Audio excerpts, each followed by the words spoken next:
Thanks for joining us on the program. I am Omini Oden. The current dispensation under President Muhammadu Buhari has since its inception in 2015 been taking measures to diversify the economy, fast-track national development and build a strong revenue base despite challenges to achieve national aspiration through improved standard of living for every Nigerian. Just recently, President Muhammadu Buhari launched a gas expansion project that will deepen gas utilization in Nigeria and place Nigeria at par with other producing countries. Tonight on the program, we will be focusing on energy mix through gas expansion. But before then, let's take this background by Lydia Sampson. Nigeria has been flaring a substantial proportion of the gas it produces, and this has taken the country far behind compared to other oil-producing nations in terms of gas conservation and utilization. This narrative has just changed for the better with the rollout of the National Gas Expansion Program. In addition to the huge economic benefits of O2 gas cutting across the entire oil and gas value chain, it is the most popular alternative to the conventional petrol and diesel. Experts say the good news is that existing conventional vehicles can easily be converted to run on auto gas and keep players optimistic of its immediate benefit, which include cushioning the effect of the current high cost of petroleum. Gas is the area that will create linkages with the people. Unfortunately, from the beginning of the oil industry in Nigeria, we are focused more on oil. But gas will create the industry, will power the industries. Gas, of course, can be converted to fertilizers. And fertilizer industries will power the agricultural industry. Gas can be converted to methanol. And methanol will power the chemicals industry. And of course, you know the power sector that can also be powered by gas. You know that gas is going to also power the petrochemical sector that can also create a lot of jobs. CNG and LPG are the cheapest fuel they can find for automobiles and other uses. Therefore, NNPC is completely supporting this, providing all the necessary infrastructure and resources to deliver on this. Of course, it's also our primary role to provide the combustion kits for all vehicles until other private sector people can come in.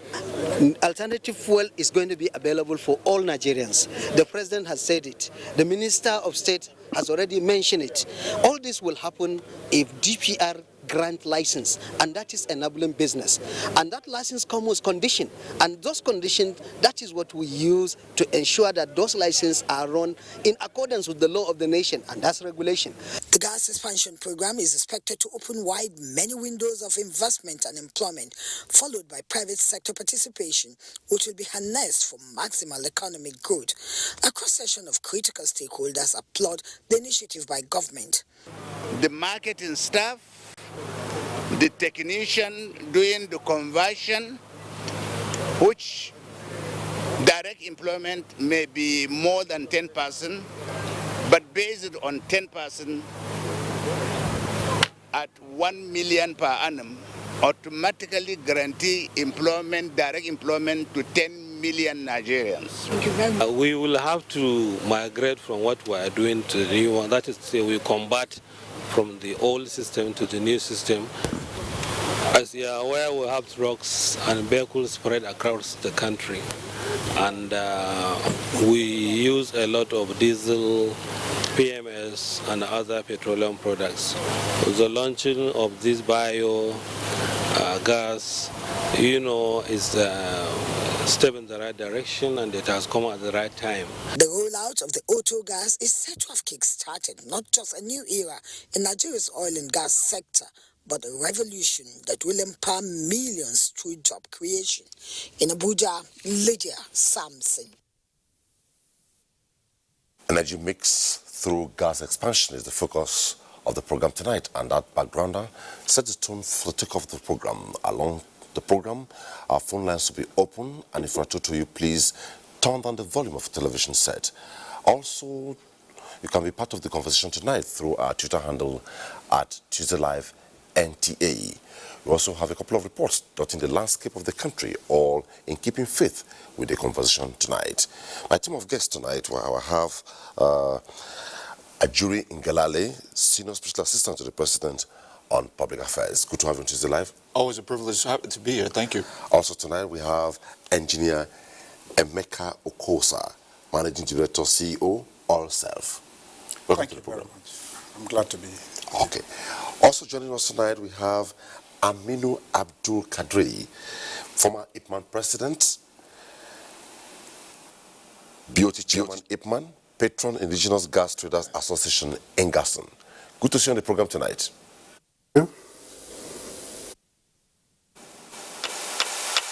Also tonight we have Professor Charles Ofuegbu. Professor Charles Ofuegbu is of the Institute of Geosciences and Earth Resources, Nasarawa State University, and also a member of the Gas Expansion Committee. Welcome to Tuesday Live.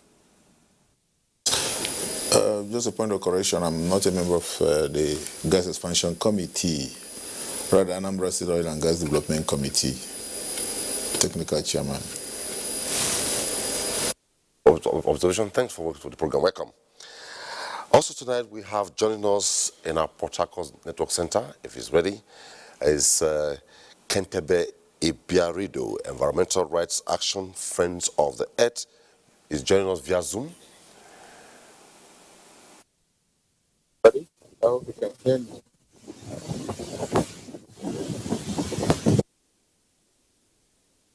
Let's begin. And I want to start this way. Let me take it the right way today. Let's have an overview of the gas utilization situation in the country. Let me begin with you, Engineer Okosa. Thank you very much. When you talk about gas, you have to look at the entire process. And then you look at the production of gas, but of course before then you look at exploration, which is then tied to production. Then you look at utilization of gas. Gas is peculiar, different from oil in a way, because gas cannot be stored the same way oil can. For you to utilize gas, you have to be able to transport it. And how do you transport gas? It is either you freeze it, compress and freeze, and that's what you call the LNG, or you compress and then move it virtually. But for local utilization, you are better off in the long run having the right infrastructure to be able to move this gas, which is through pipelines. In the long run, pipelines gives you a more cost-effective method of moving the gas. Now, because gas cannot be stored easily compared to oil, it means that you have to match the production with utilization. If you don't match it, then you start to have a problem because you have to then shut down your production system to be able to contain the situation. So if you look at gas today in Nigeria, gas has been produced for quite a while, but at the initial stage, it was oil that was the mainstay, was the focus. Most of the gas that came with oil, we call that associated gas, they were all flared. Today we still continue to flare, but we're flaring less and less and less due to all these programs that we will discuss this night. These programs have enabled us to utilize gas effectively, either in a way of turning it into LNG or distributing within the country to be used effectively for industries, for power, and other things that you need gas for. But gas is a basic feed for a lot of industries. Gas is also a major source of energy in the sense that without energy, civilization will be limited. So gas is very important to us. But in Nigeria, today, some can throw up figures, but I know clearly that Nigeria has a reserve base of more than 260 trillion cubic feet of gas, which is sizable. But I can say also that we really do have more than that because, by and large, proper exploration for non-associated gas has not been done in detail. So Nigeria is primarily a gas country. We also need to know that we produce around 8.5 billion standard cubic feet a day. So that's what we actually produce today. If you compare those two, you see that we have a huge resource base that will enable us to produce for quite a long time and be able to utilize this gas. So gas is a neater form of energy. in many ways. And we will explore that in the course of this discussion for us to fully appreciate that and know clearly that the utilization of gas should be a mainstay. But I thank the government of Nigeria, the president of Nigeria, Muhammadu Buhari, has done a lot in the past few years to give a lot of support and make this possible. And I believe that we're in the right direction. Okay, Ajuri, one would say over time we had so much of lip service, not been matched with action. Since 2015 and up to now, we had gas, and eventually this is where we are. What is the portfolio like in terms of government's thinking and direction? Thank you very much, Omini. You know, I'm so happy that we have this evening a real titan of the industry in Chief Emeka Okosa, who has been a participant in this sector for a very long time and an active one at that. And when you hear the attestation of the private sector, you know that it's not just a government spokesperson speaking well of the government. You know that the people who are on the ground engaging with the public sector to develop sectors develop this country across sectors, that they are also, you know, affirming what we are talking about when we begin to speak about government's thrust across these sectors.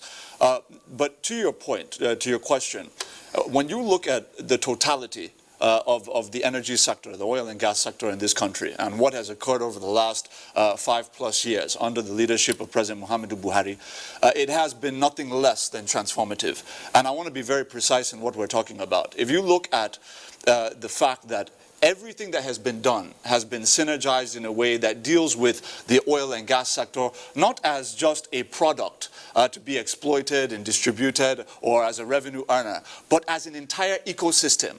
What I mean by that is that the president has ensured that no stone is left unturned in making sure that all of those associated factors that support the industry are developed along with the industry itself. So to give you some concrete examples, you look at what is happening now, the 120 billion naira Boni-Bodo road, for example, that is going to connect NLNG and Bonny Island to the mainland for the first time in our history, which obviously is going to facilitate the efficient and easy transportation of gas products by road as another option.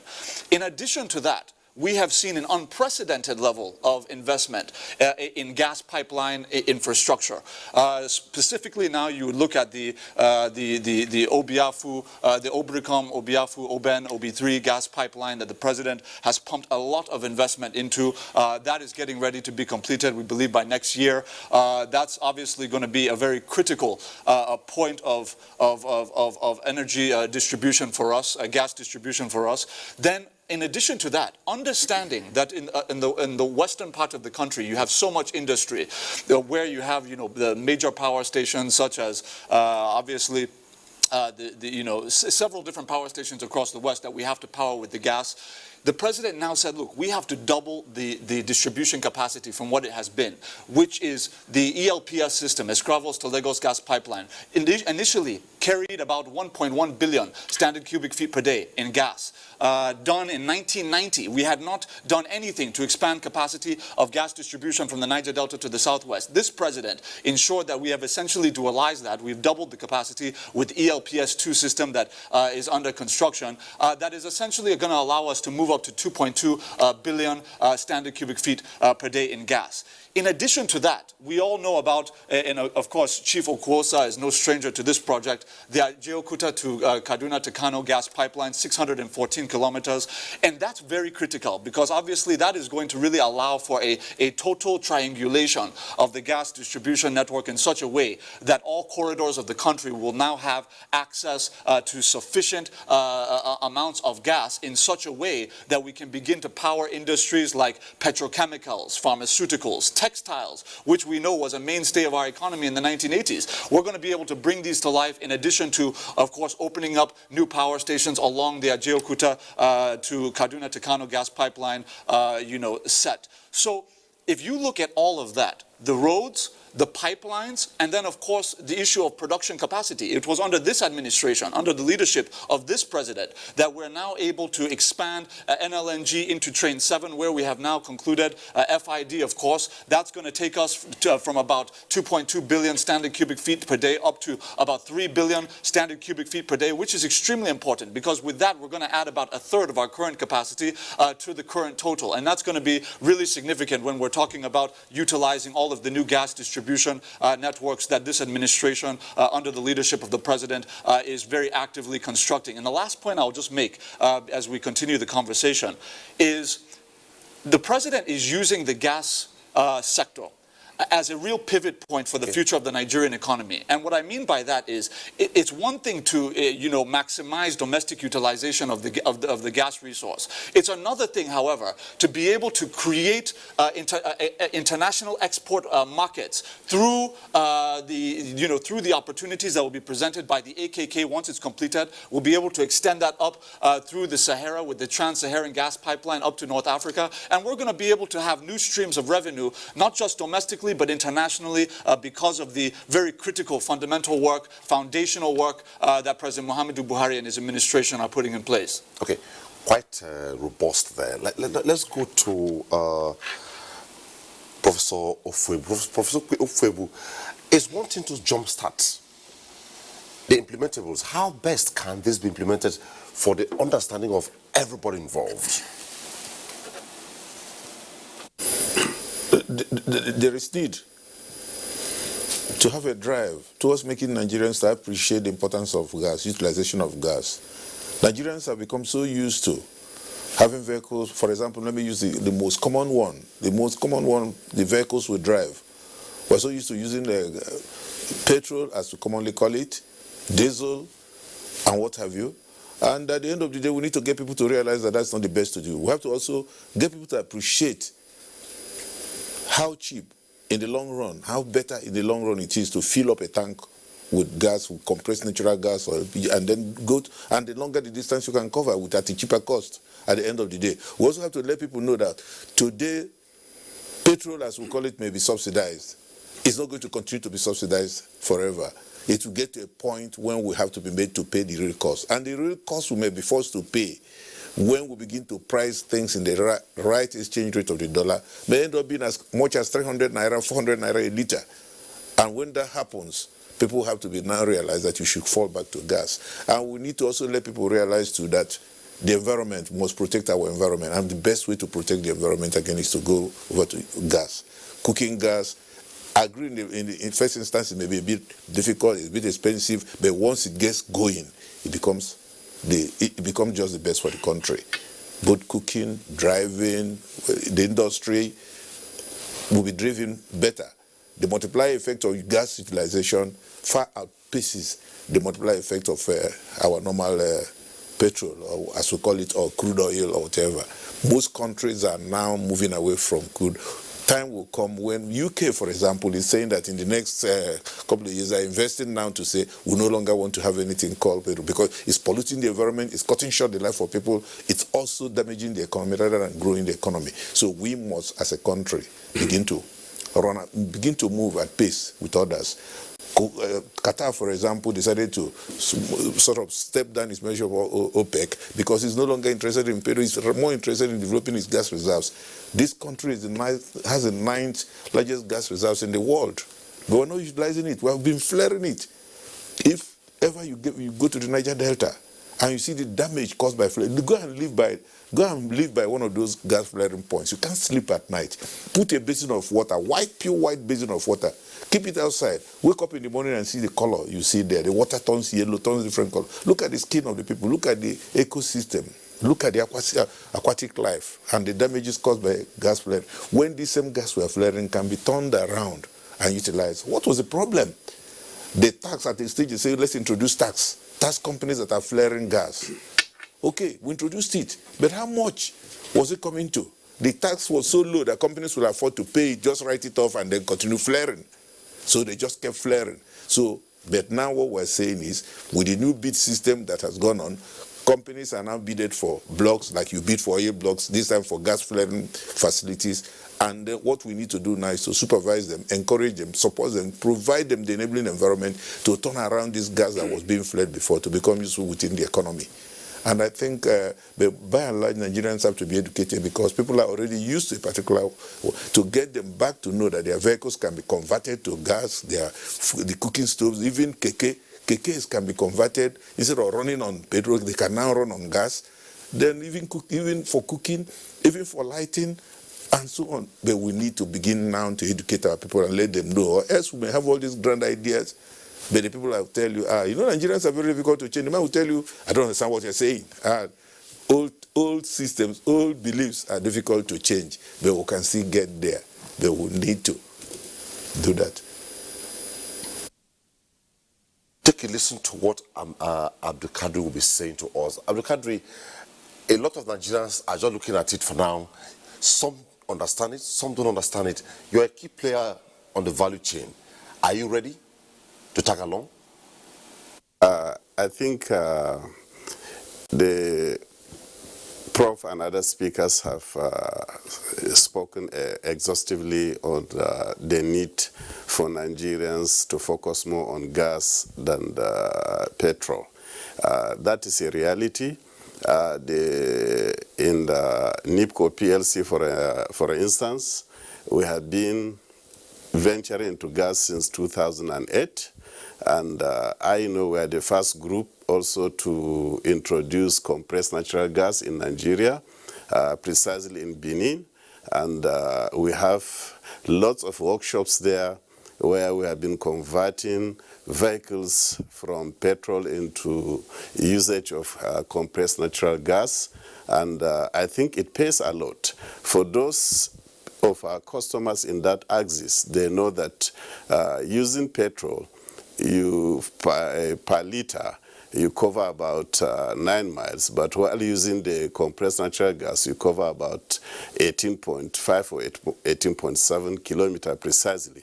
So there is economical benefit from using the gas.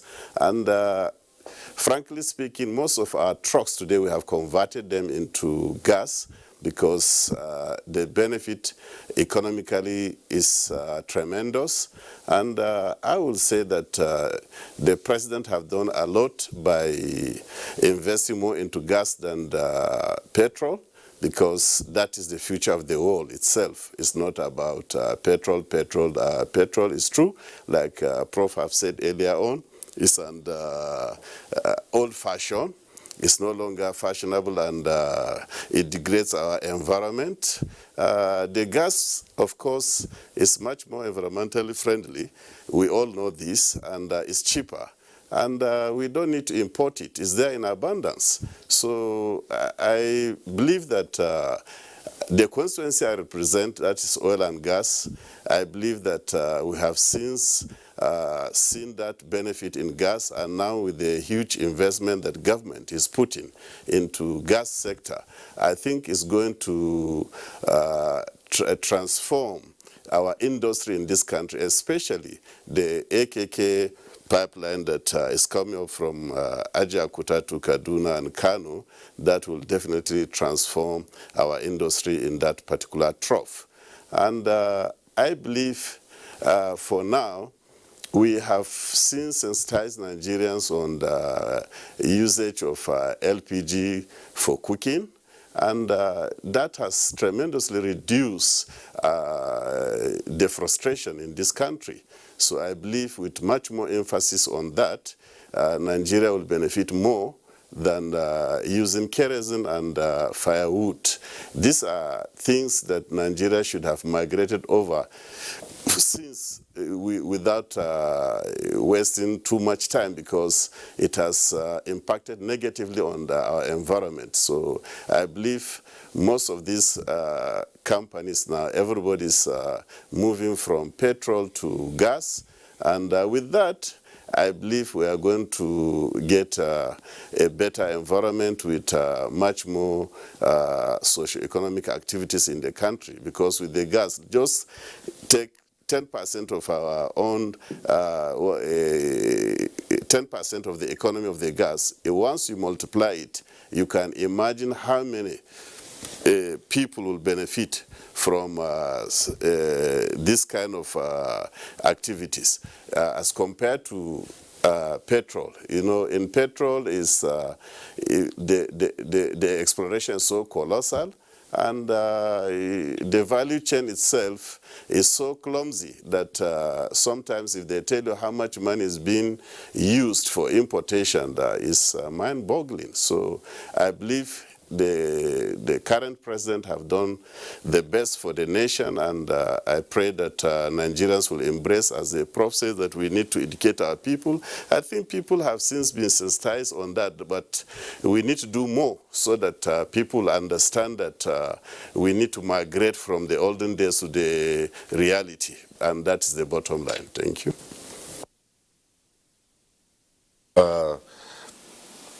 Kentebe, listening to what the panelists have said, it goes to maybe affirm one of the decisions taken regarding climate change, environmental friendliness of where we are heading. What's your response to this? Well, can you hear me? Hello, can you hear me very well? Well, let me just start by saying that I appreciate the statements made by all the speakers, and very well, I understand fully well the extent of which the federal government, most especially President Buhari, is trying to drive and try to see how it can maybe change the narrative in terms of fossil fuel extraction. But more needs to be done.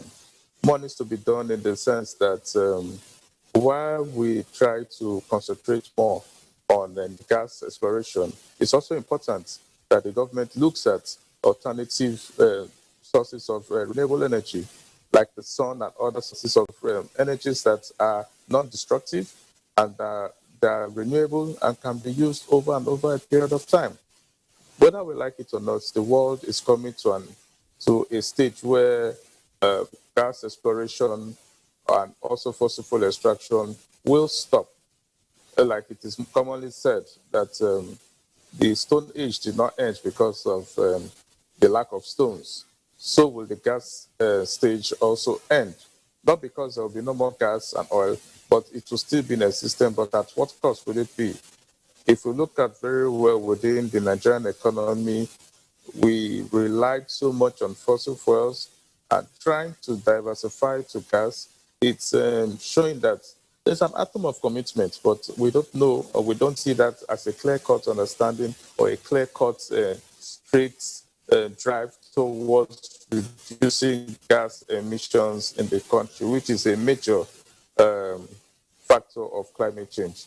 I think that if all hands are on deck, if we put more efforts in terms of trying to not only use the gas, but also intensifying efforts in trying to ensure that renewable energy is in the front burner. Most countries in Europe don't use fossil fuel vehicles anymore, and that means that they will be relying on solar, they will be relying on the wind to produce their energy. And the earlier we tap into that, the better for us. A step, or the step towards the gas extraction or the gas energy mix is not a bad one.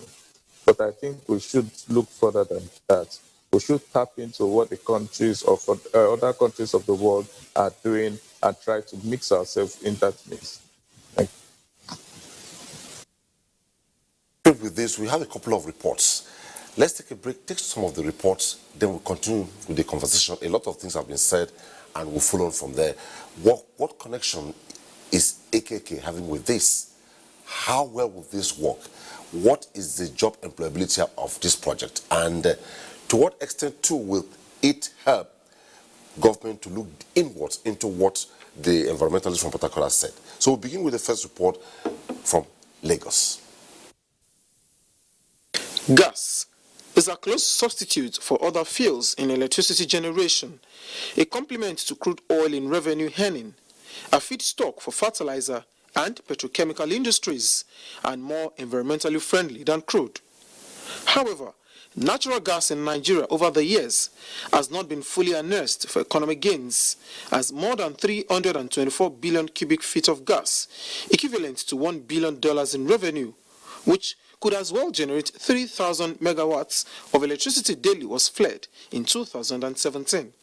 In an attempt to diversify so as to overcome the crude oil price volatility that mostly affects economic performance and expand the energy value chain for economic growth, the Central Bank of Nigeria in September offered 250 billion naira intervention facility as loan to companies willing to invest in gas.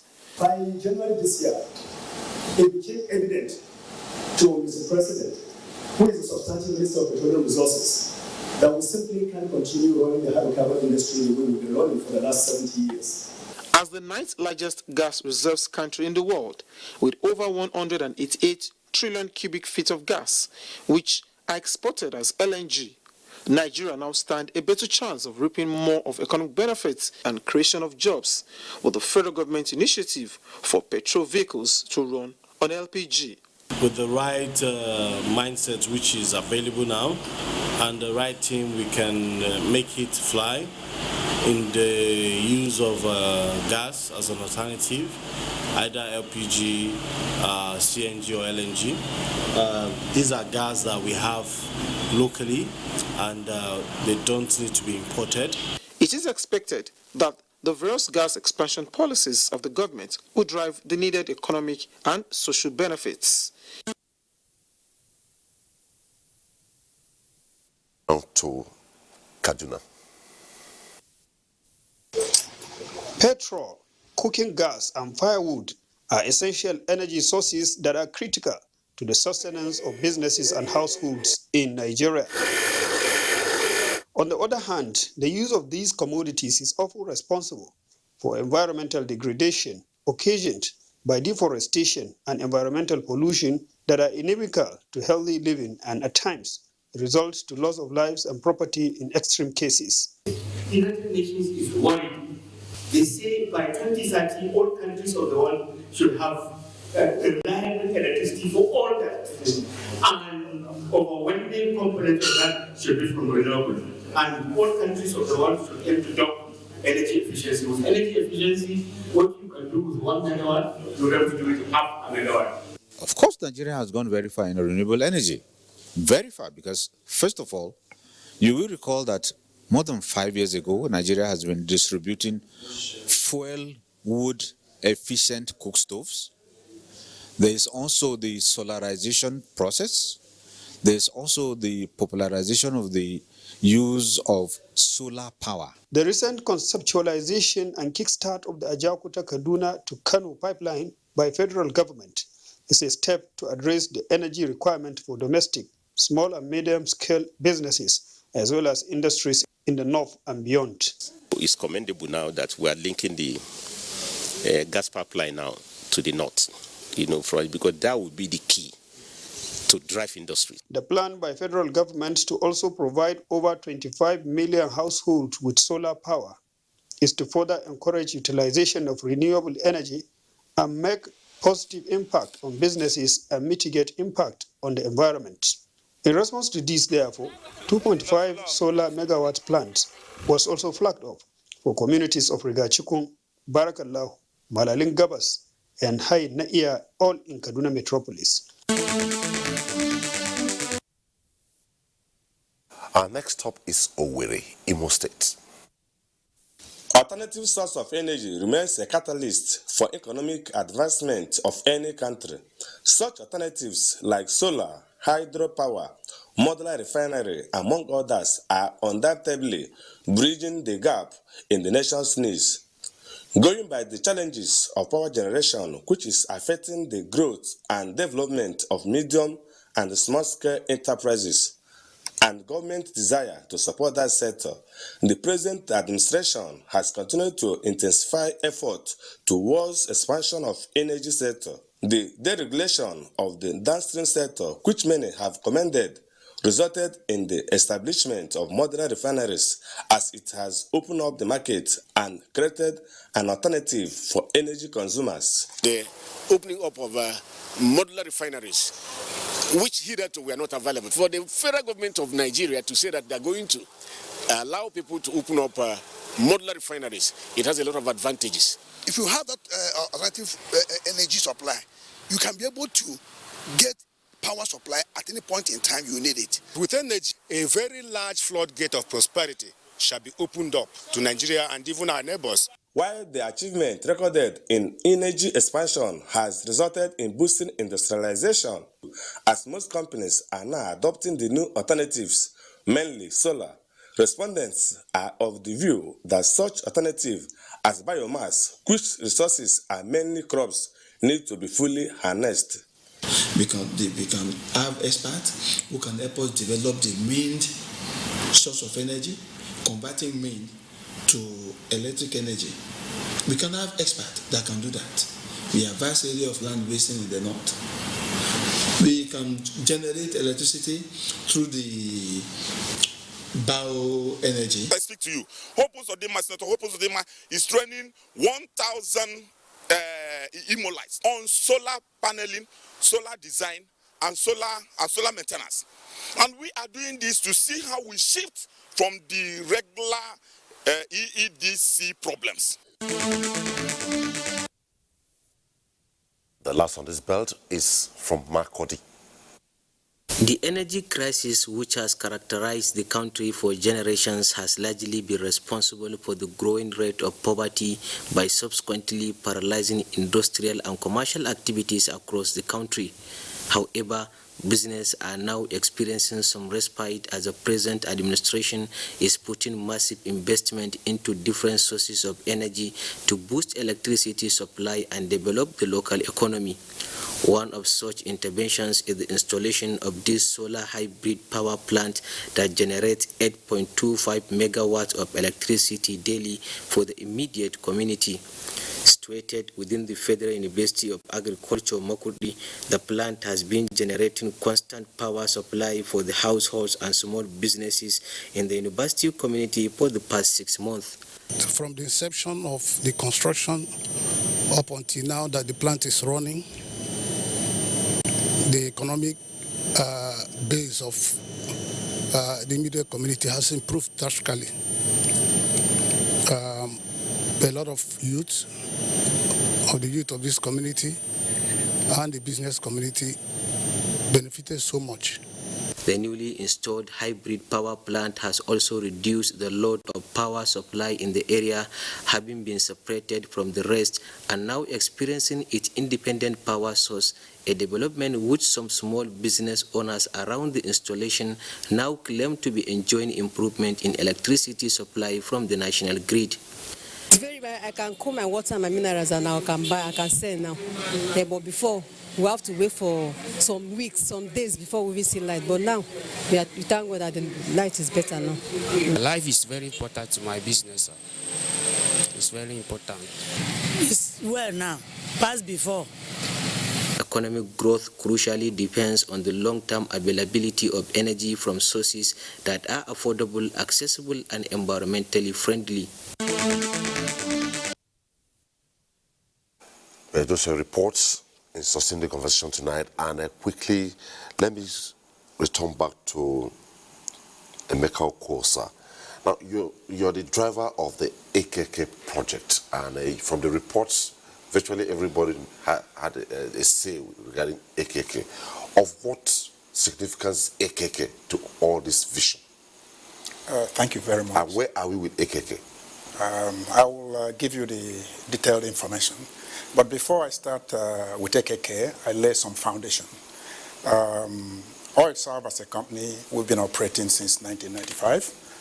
And before we got to AKK as a project, we had already laid a lot of background and built up a lot of processes. When you look at Lagos today, that's the reason why Lagos is booming as far as industries are concerned.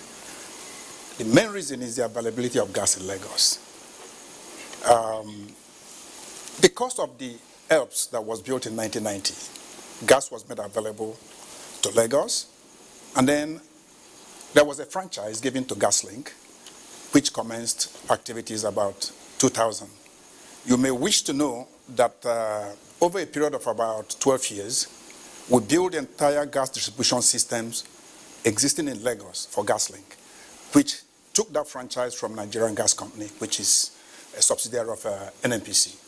And we were able to supply gas from Ilupeju to Igomu, to the ports, to Amuwo-Odofin, to Ilasamaja.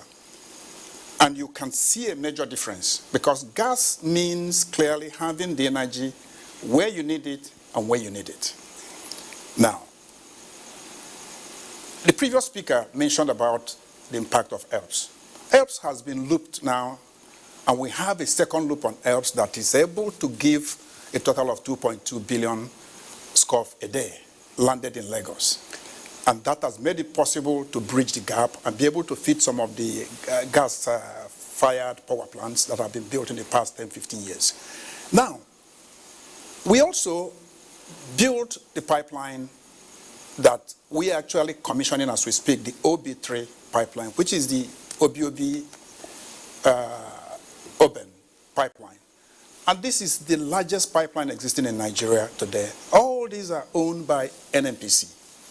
And they all constitute part of the Nigerian Gas Master Plan. I'm going to come back to look at the various programs that NNPC has put in place to enable gas be distributed. You may recollect that I made a statement that gas can only be useful if you can transport it to where you need it. And the major issue of transportation is infrastructure. If you cannot build infrastructure to move the gas from production to utilization, you cannot use it, because you cannot store it like water, oil, and use later. You have to push it through a pipeline and use it at the same time. So you must match production with utilization. Now, why I'm giving you this background is for you to appreciate. The OB3 pipeline is the largest size existing anywhere in Africa. It's a 48-inch diameter. It's carrying 2 billion SCOF a day. And then on top of that, there is a huge gas treatment plant at Oben that has been built up in order to be able to, from that Oben, you feed to the ELPS, and also you feed to Ajokuta. Now, that's the relevance as far as AKK is concerned, because from Oben, you have an existing, there are two existing pipelines. One is a 24-inch pipeline that goes in and supplies the Ajokuta steel mill and the Obajana cement plant. And you have another one, which is a 36-inch line that goes to Geregu power plant. You have two power plants at Geregu in Ajokuta there. But from that same point, you take off with a 40-inch pipeline all the way to Kano, the AKK. I'm happy to say that OilServe is one of the two companies that have been awarded this pipeline. We're building this segment 1, which will begin from Ajokuta and end very close to Kaduna, and then the second segment goes to Kano. Now, the significance is really clear. That's the crux of the matter. I want to lay a clear nexus between what we are talking about as far as significance is concerned, and even what we say every day concerning the issue of oil and gas, particularly oil. We talk of whether we should remove subsidy and all that and all that. Gas is the solution to removing subsidy. Yes. And I'm also going to tell you clearly and be able to let you understand that when we're talking of alternative energy, and we call gas alternative energy, I think we are making an error. Gas should be the main energy, and oil should be the alternative. And I'm going to come to that. Okay. Now, with AKK in place, you're able to achieve a few things. One, you're able to evacuate gas from the gas fields, oil and gas fields, and be able to commercialize it, both the flared gas and the gas that is not being produced as we speak. All of them will become commercially available. Now, when you move this gas, you're able to now feed the power plants. NNPC has done quite a lot. I mean, NNPC under the GMD, Mele Kolokiari, has done quite a lot in trying to make sure that gas programs, that they are successful. there are 3 power plants. One major one will be in Abuja. The second one will be in Kaduna. The third will be in Kano. These are the anchor projects. Then you have the industries that are moribund across the north, especially Kaduna, Kano, textile mills and all that exist today. They can get energy. The main reason why they are moribund has to do with energy availability. And you are talking of cost of energy. Okay. Gas will reduce the cost of energy and make it better and easier to operate such businesses. Now, but besides that, you have agricultural belt across middle belt of Nigeria, across the north. You are now able to locate fertilizer plants because gas is a major feedstock for fertilizer. Between gas and phosphate, you produce fertilizer. So with gas available, you can locate the fertilizer plants closer to where you need them. But let me also state something, that there is always this discussion about gas, building gas pipeline, making it political. It's from Ajaokuta to Kano. What about?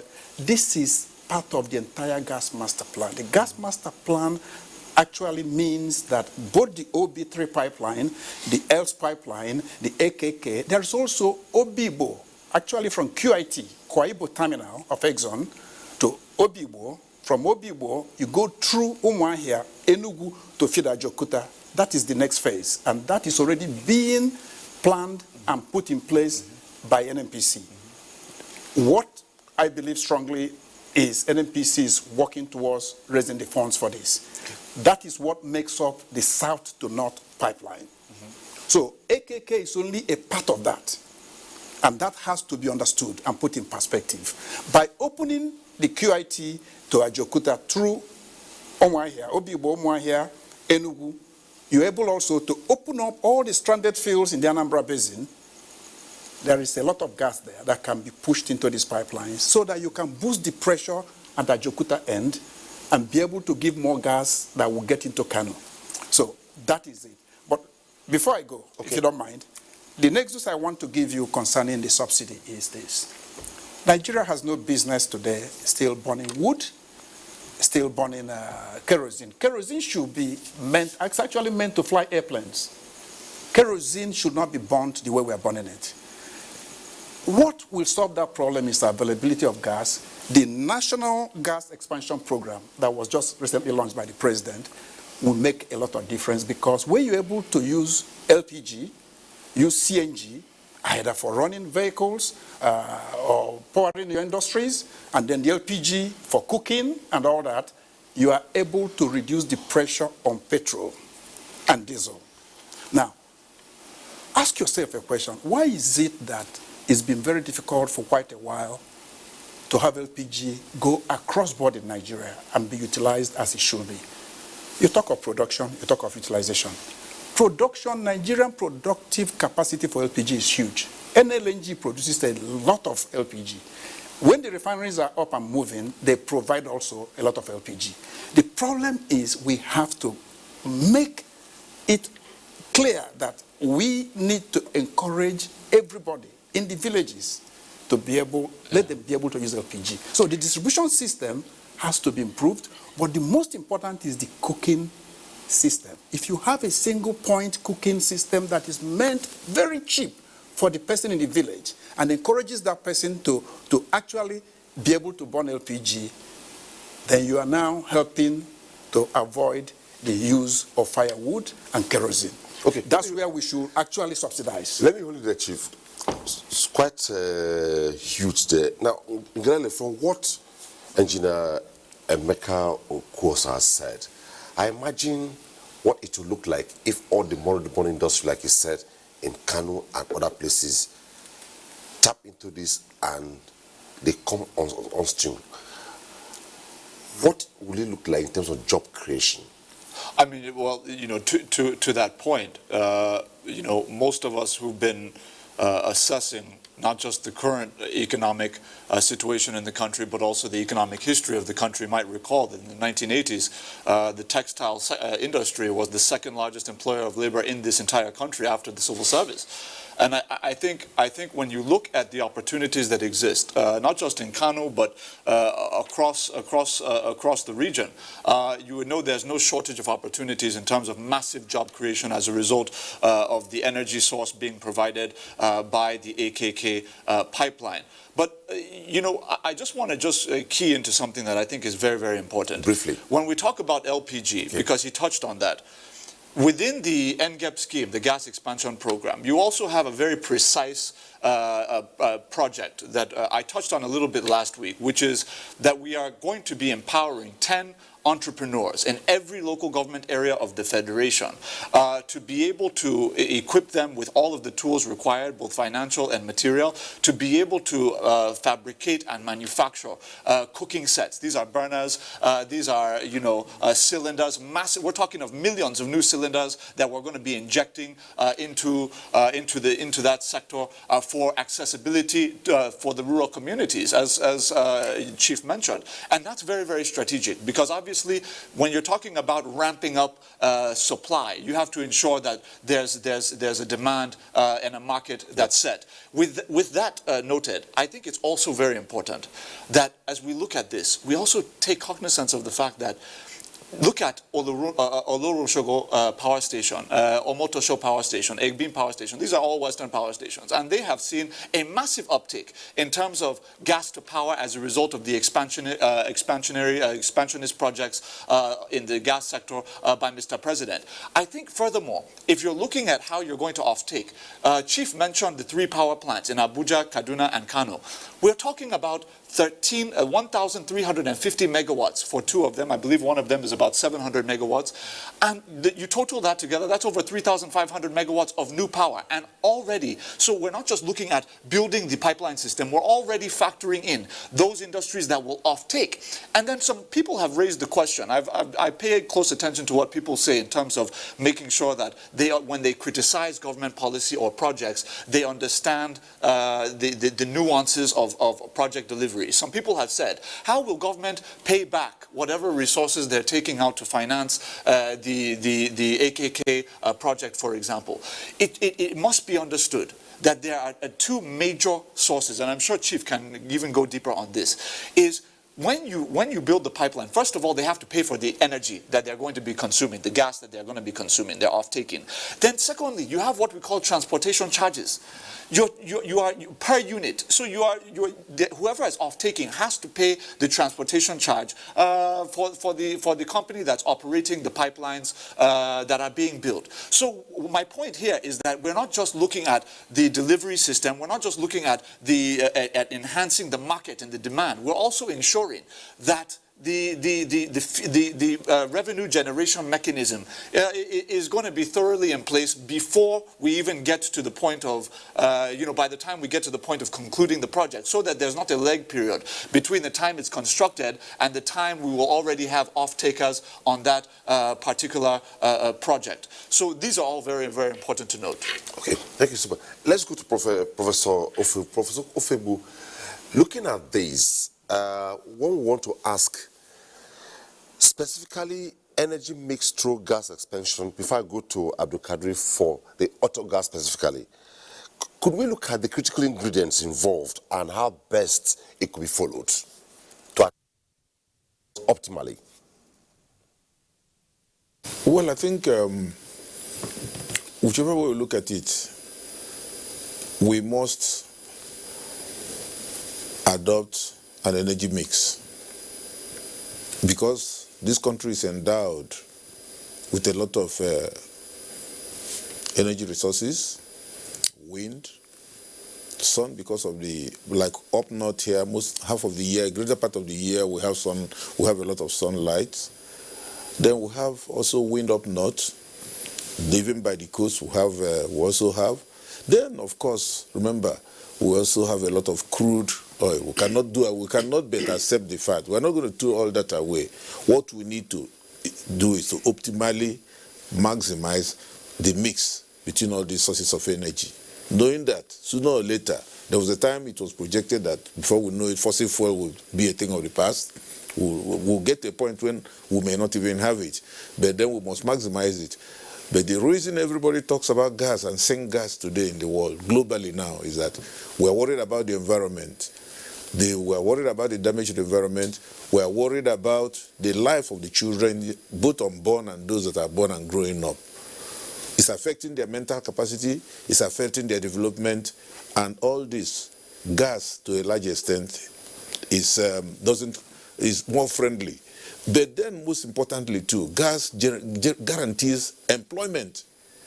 1 cubic feet of gas may not cost as much as you get from the equivalent volume of crude oil, but the multiplier effect of gas is such that small-scale industries will develop, employments will be created, the society will be safer for it, and at the end of the day, we will not damage the environment. We also have the resources. By the way, at the moment, this country is using only it's not even using up to 300, up to 300 of 1/300 of the volume of gas, the gas resources it has. We're taking just a pinch of it, and the rest we're either flaring or re-injecting.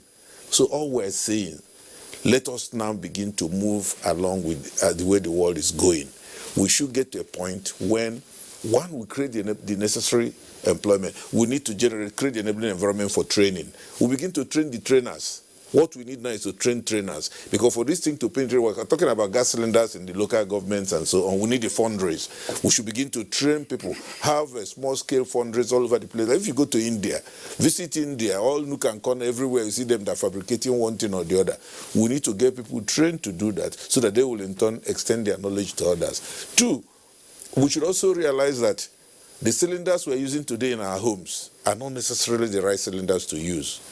All these steel cylinders, metal cylinders we see all over, some of them are rusty, gas is leaking everywhere, accidents are being caused at homes. We can have fiber cylinders that are also eco-friendly, friendly to the environment, and easily produced by local youths that are trained, young graduates. And then, most importantly, our university curriculum has to now be adopted. Research institutes in this country must be challenged. They have to be challenged and say, look, you must have to develop, you must have to also not just research and develop, having in mind the utilization and the gas expansion project. The curriculum we have today, the average geology student graduate would tell you everything about crude oil production of this, or the average geophysicist. But we ask him any question regarding to gas, he may not even know what 1 cubic feet of gas means. He may not even know what's the volume of gas produced in Nigeria, and he may not even know our gas fields. Then we also have oil blocks. We have blocks and fields that are not yet exploited. Take, for example, Anambra Basin. Anambra Basin is predominantly gas. Take Anambra Basin is predominantly gas. To what extent are we exploiting? Yes, OML 143, OML 5, so a few of them are being exploited, and now there's a takeoff agreement being signed, a pipelines laid across the Niger.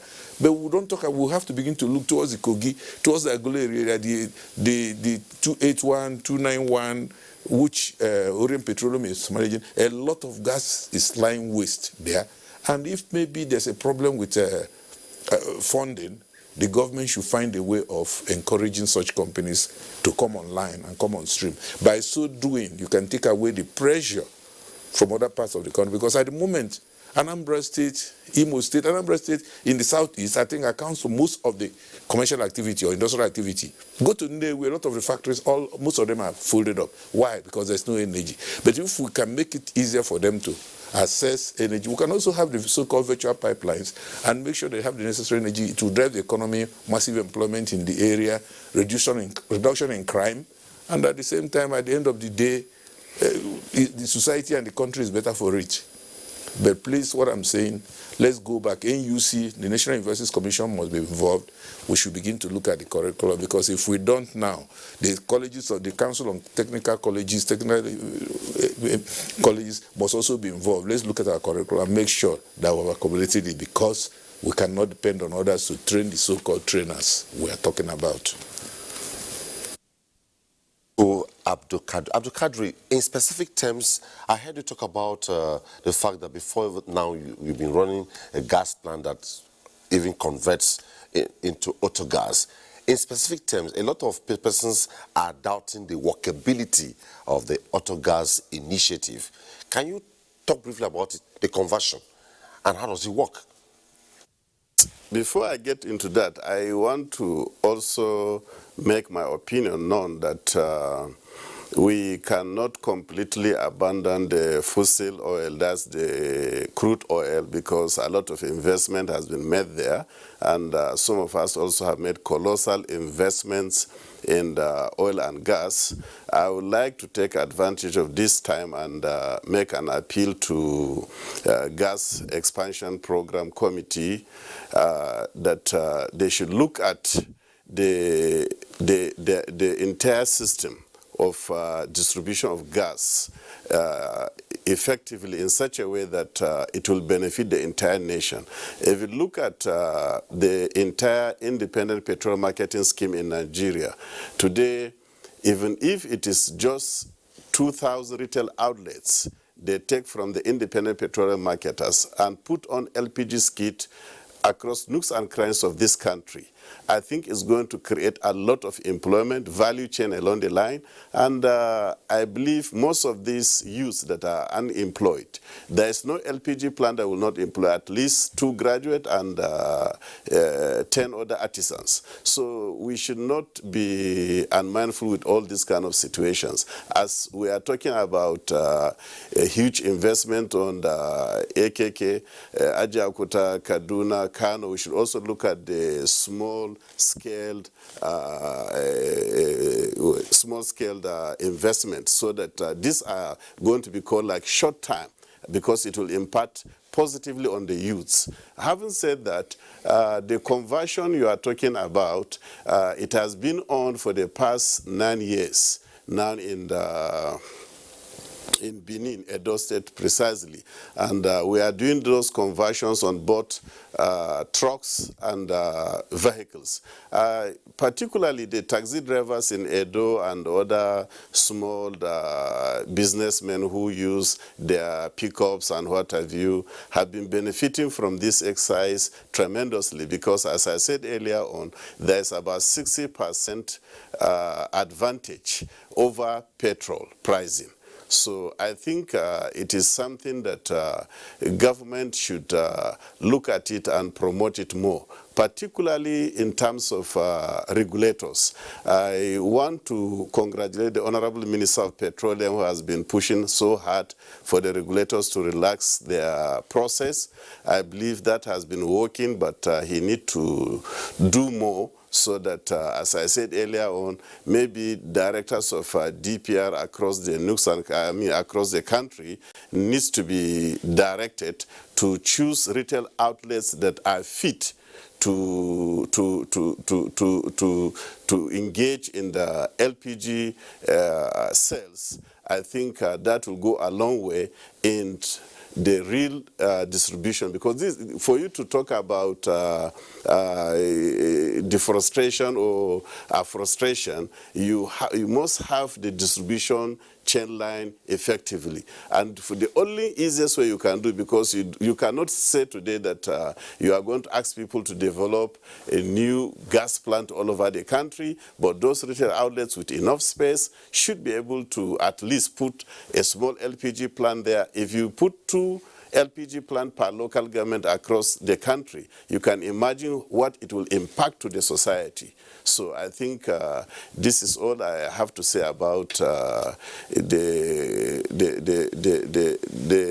small-scale LPG plant as far as this country is concerned. But what is important, the conversion kit is just about 250,000 for 4-cylinder cars, and for 6-cylinder cars is about 350,000.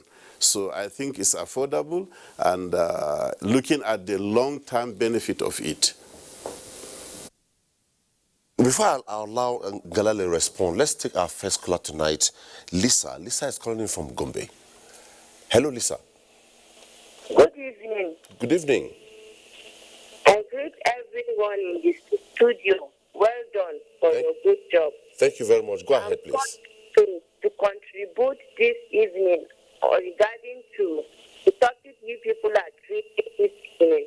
What I want to contribute is, how sure are we that the gas, it will be more than the petrol? One. Secondly, I want to know how costly it is, or how cheap it will be to the masses. Because in Nigeria, we all knew very well what is happening. Is it going to be everywhere? How is the common man going to cope? It's not a matter of bringing gas to the system or for the masses. But how sure are we that we are going to be of relief? Like, for instance, now the petrol that we are talking about, the liter is 162 being dropped by. On Monday, they said they remove type there. So what am I trying to say? Where is petrol? Where is the government taking the petrol to? Okay. If they want to produce gas, then what is the common man going to pay? And we know that there are a lot of explosion here and there because of the usage of the gas. People have been dying. And you know that if you're receiving calls, at times it makes the gas that you're using at home to explode. So I want to know, how sure are we that President Buhari is bringing this new technology for economic boost, or for us to have a relief? Thank you very much. Thank you, Lisa. Entebbe, we'll come to you quickly. I know you've been waiting in Port Harcourt. Let me allow a jury respond to the last caller and also give a snippet information on the auto gas. Then I come to you, please. All right. Yes, thank you very much. I think, first of all, with the auto gas policy, like my sister is rightly concerned about, when we talk about, really market penetration, whether our people at all levels of society will be touched by this policy, I want to be very clear about how this policy works and the extent to which the president has made determined effort to ensure that every Nigerian, irrespective of social status or location, will be able to access the benefits of the policy. First of all, my brother mentioned about the price. He said that conversion kit for 4-cylinder car, which are most cars that people are driving, most Tukumbos 4-cylinder, 250,000, and then for 6-cylinder you're looking at above 300,000. But we didn't stop there, because we know that 250,000 or 300,000 is not affordable for everybody. Not everybody can say that that's affordable. So what we're doing is we are providing payment plans to ensure that that conversion kit can be paid over a period of time, so that it is made affordable to almost any income level in the country. And I think that's important to note. Now, the way it's going to be structured is first of all, we already have retail stations, NNPC retail stations in approximately 13 states or more, where we have existing auto gas retail facilities.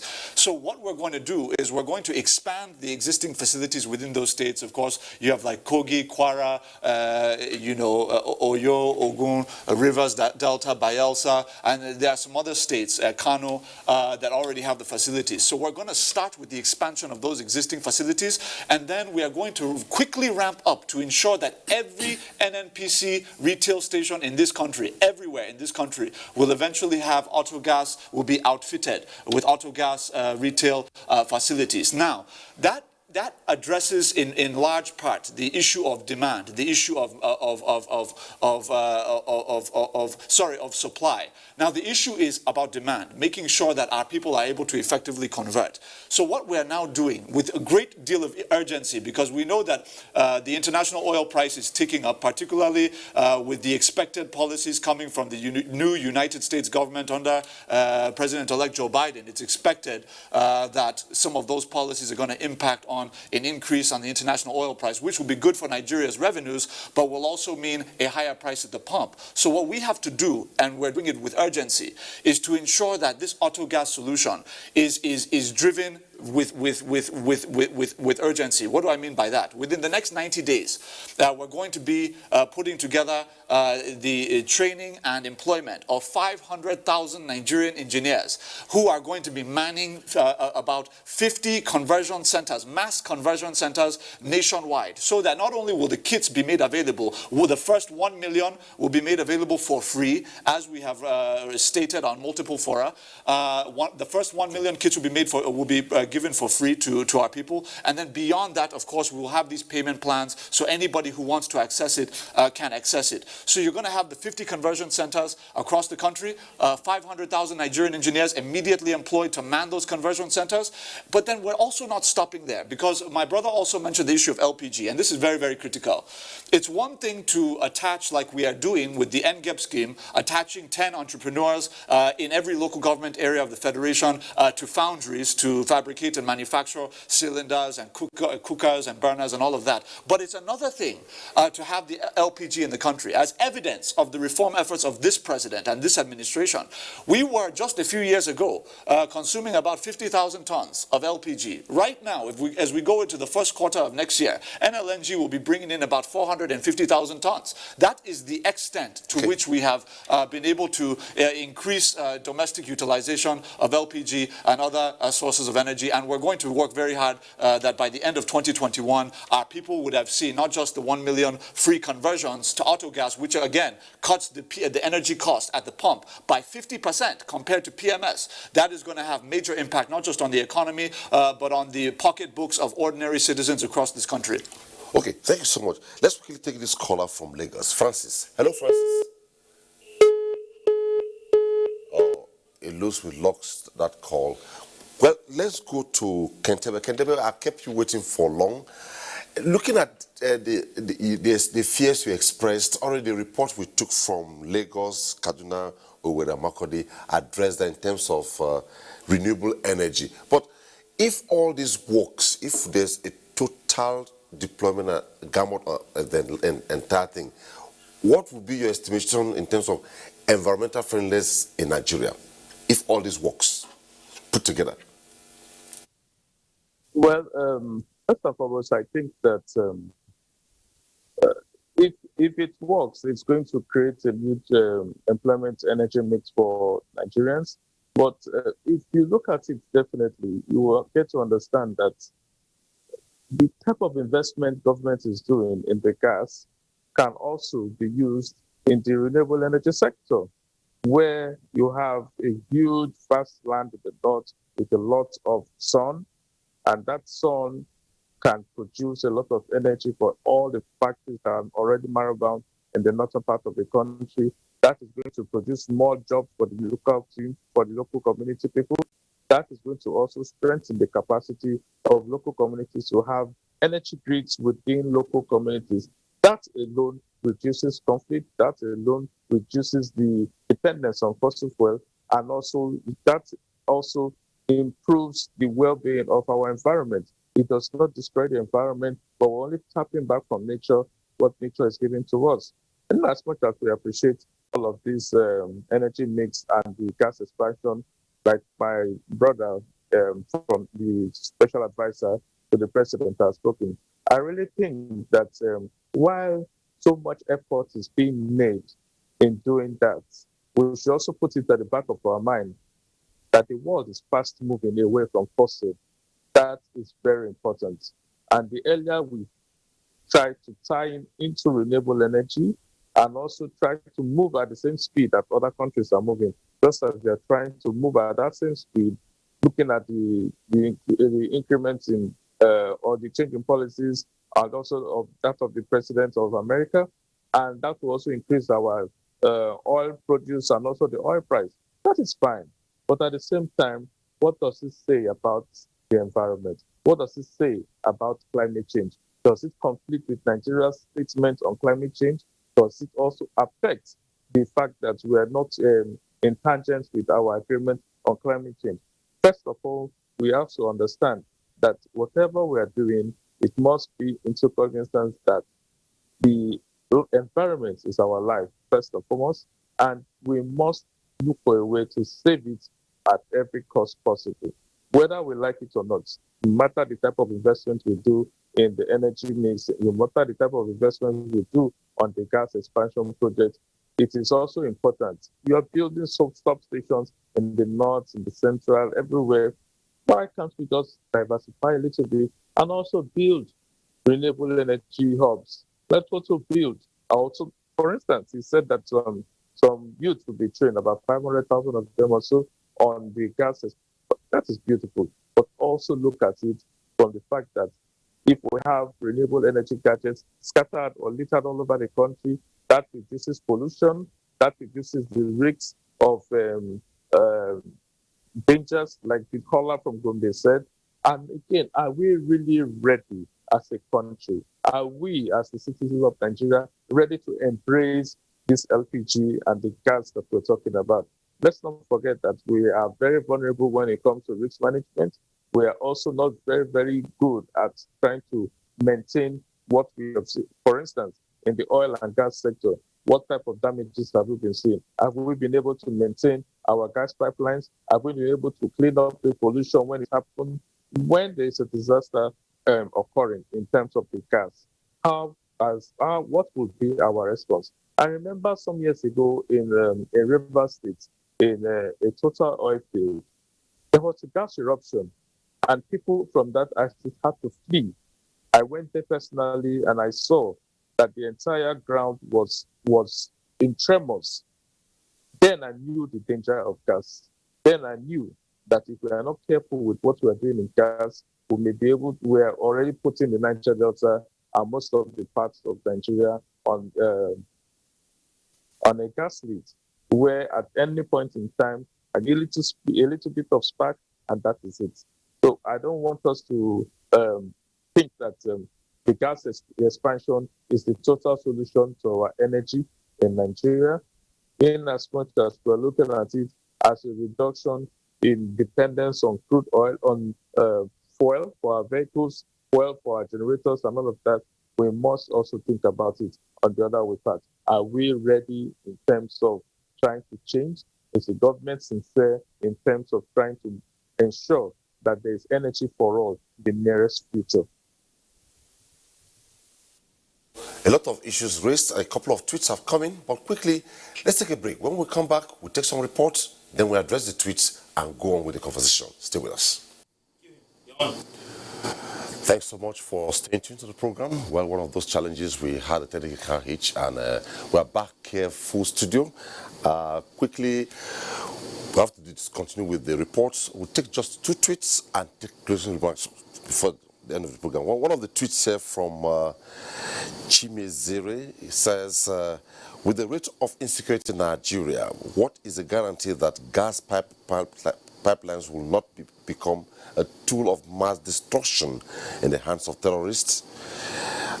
Also, he continues to say that the cost of cooking gas is rising in Nigeria, and the ordinary Nigerians are bewildered as they cannot fathom the reason.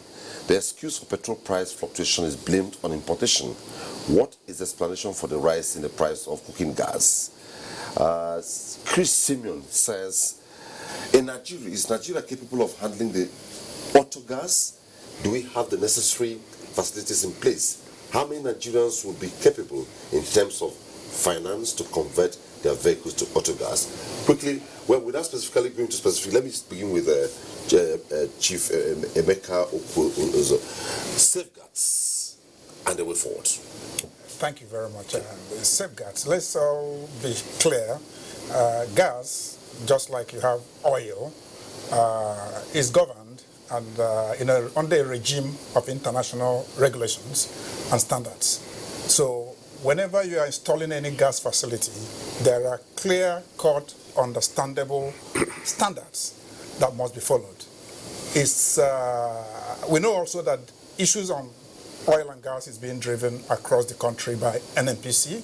NNPC has done a lot in order to make sure that these standards are kept. Now, I'll give you an example. The AKK pipeline that we're building today comes with a monitoring system, a SCADA system.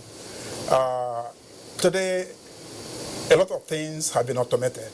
And what does this monitoring system present or provide? Ability to monitor the pipeline, one, for leaks. If there are leaks, the pipeline can be shut down automatically. Also, you're able to monitor the pipeline for any intervention by anybody. What do I mean by intervention? Anybody trying to sabotage the pipeline. One thing I make sure that I always let everybody know, gas is not oil. You have nothing at all to benefit by going to tap it to take anything. You cannot take gas because you cannot store it. Rather, if you attempt to tap it, you create explosion that will wipe off the entire area, not just the person doing it. So there is nothing that anybody benefits, just like oil. Say you tap oil and then you can store it in gallons and then go somewhere and sell. So what we have is that the gas pipelines follow international standards. And you can see that you hardly have gas pipeline breaches and explosions. Maybe once in a while because of one failure or the other. But oil is more. It happens more. Now, besides that, it is also going to be part of a regime when we talk about the gas expansion program, which you're looking at LPG, CNG, there are also standards. These standards have to be maintained and people educated. Let me just hold it there for want of time. Abdulkadir. Yes. By way of saying, what hope for tomorrow? Yeah, sure. I want to add to what the last speaker said, that by saying that gas pipeline is not accessible to anybody. It's not possible. It's not like PMS or the crude line. Considering the depth, considering the new innovation today, so no one should dream about it. So that is completely out of place. Now, coming to your last question, I want to say clearly that what is important to Nigerians now is accessibility to gas, particularly the cooking gas. And I have made mention of saying that earlier on, that all we need to do already as a company, we have already made provision for at least 2 of our retail outlets in each of the states of the Federation. That will take care of whatever anybody is talking about. The auto gas that NNPC is trying to pilot, we are already ahead. We have already earmarked 2 of our retail outlets across the country, across the 36 states of the Federation. We have set a pace in CNG. We are also setting a pace in auto gas. And with this, I believe that gas will be accessible to all, and we are taking all safety factors into consideration. Most of our gas plant has fumes and hydrants and sprinklers for cooling off the system. So with this, I think Nigerians should feel safe. Nothing is perfect, but we are near perfection. Thank you. Okay. Well, I think my concluding remarks will be to say that I will advise the Gas Expansion Committee at one of the sessions I've been in attendance. I did mention this, that while we should not be too much in a hurry, we should take it, make sure whichever step we pass through, we'll do it right. Maybe we can also begin to have a hybrid, because you may not have gas all over the country. Nigeria is a massive place, and therefore if you drive from Abuja to somewhere and you run out of gas and there's no gas filling, no point to fill your gas, then you can switch over to hybrid. I used to have a hybrid car that has a gas cylinder at the boot, but then I used fuel in Port Harcourt for it because there was no, we're not yet. If it was today, maybe I'll choose gas. And then also we should begin to think about training and then quality control. I've been to an exhibition where I've seen so many people, so many angels come up and say we're building conversion. And when I look at the cylinders I see there, I think we should better improve on our, we should begin to set the standards and be sure people don't just drive out anything and say we have converted and get people go kill themselves. Standards is very important. Then training. I'm a teacher. And for my institute, since we're involved in earth resources, we're already beginning to develop on special courses, short-term courses, which I'm hoping that once the ASO strike is over, we can mount them, because I need the teachers to Let me quickly go to Port Harcourt via Zoom. Let Kentebe Ebiarido speak before I come to Ajuri. Kentebe, your last words as we conclude this program. Thank you very much. Just for a word of advice, I think the government, while it's making huge investments in trying to expand, also making sure that the gas projects runs off and goes on finally, we also should think about the cost. For me, I still maintain that renewable energy is the way forward for Nigeria. It's less cost effective, it's less polluting the environment, and also it will create a lot of jobs. Government must also reduce these taxes on renewable energy gadgets being imported into the country and create a teeming market for people. By that, I think that with the proper mix and with the proper understanding, and also the inclusion of everyone in it, the issue around energy would become a thing of the past if the government is really serious about it. By the way they are going, I think they have shown a sign that they are interested in moving the energy sector to prosperity. Thank you so much, Kentebe Ebiarido, for being on Tuesday Live tonight. Just thanks for having the program. Now, Ajuri, well, you have heard it all from Nigerians. You are the person within the system. What's your concluding thoughts? Thank you very much. Well, it's been a very informative program. I'm happy that there seems to be a consensus that, you know, there's a lot of progress going on in the oil and gas sector, particularly gas. We've touched on the way that gas will impact on food production, on job creation, on transport and logistics, and so many other subsectors of the economy. But I really want to just take a moment before as we close, to touch on local content, because this is very critical. It's one thing to open up new opportunities in the sector, it's another thing to open them up for Nigerians. And this administration is focused on not just opening up the sector and you know, expanding its impact on the national economy, but making sure that that impact is felt by Nigerians. So now, we are moving to expand local content in the sector from the current about 28% to 70% by 2027. We know that there's an average annual spend in that sector of about, give or take, $20 billion. And right now, we have just a small fraction of that for our local content producers and stakeholders. We want to move that to $14 billion out of the $20 billion over the next few years. And a very critical part of that is President Muhammadu Buhari's National Oil and Gas Park Scheme, NOGAP, which in effect we have started with two. One is in Odukpani of Cross River State, where in the free trade zone we're building this park that is going to allow us to move our fabrication, manufacturing, and so many other critical elements of job-creating elements, economically viable elements from South Korea and Singapore, where we've been sending all of our works. Our international oil companies and partners, they've been sending their works to Asia. We can now have them doing it in the Niger Delta, in Nigeria. So Odukpani is one. The other one is in MAL, one community of Ogbia local government area of Bayelsa State. With these programs, we believe that we're going to deepen all aspects of the value chain for local content producers and stakeholders in this country for maximal economic benefit, not just on the economy, but in the job creation for our people in Nigeria. So with that, I just want to thank everybody for participating in the program. It's always a pleasure having you on Tuesday Live. Thank you for having me. And quickly, Engineer Becca Ukozu, thanks so much for being on the program. Thank you very much. And Abdul Kadri, Patron Indigenous Gas Traders Association. It's my pleasure. Thank you. And Professor Ofebu, thanks so much. Thank you, it's my pleasure. Thank you. Tuesday Live tonight. Well, once again, we apologize for the technical glitch we had. It was really circumstances beyond our control. Thanks for your tweets and thanks for your phone calls. Once again, on behalf of all of us, thanks for watching. Bye-bye.